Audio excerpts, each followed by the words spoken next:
హైదరాబాద్ ఉప్పల్లోని ఓ bangle స్టోర్లో chain snatching జరిగింది. విజయపురి కాలనీలోని ఓ బ్యాంగిల్ స్టోర్లో కొనుగోలు చేయడానికి వచ్చిన ఇద్దరు మహిళలు షాపు యజమానురాలి ముఖంపై స్ప్రే చేసి ఆమె మెడలో ఉన్న బంగారం గొలుసు షాపులోని వస్తువులను ఎత్తుకెళ్లారు. బాధితురాలి ఫిర్యాదుతో పోలీసులు కేసు నమోదు చేసి దర్యాప్తు చేస్తున్నారు.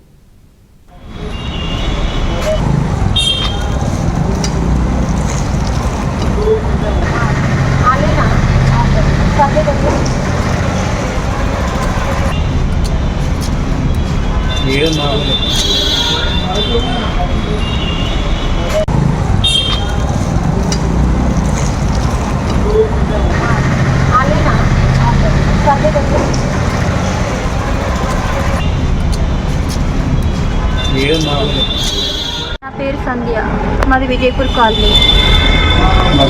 వర్ష బ్యాంగిల్ స్టోర్ మాది. ఇద్దరు లేడీస్ వచ్చిర్రు, షాప్లోకి వచ్చి సామాన్ తీసుకున్నారు. లోపల అది కావాలని చెప్పేసి కొంచెం లోపలికి పంపించేసి పేపర్ స్ప్రే లాంటివి కొట్టేసి లోపలికి గుంజుకోబోయారు. లోపలికి పెట్టారు. గుంజుకోపోయి మెడలో కూర్చుంటారు తీసుకొని గొల్లం పెట్టేసింది.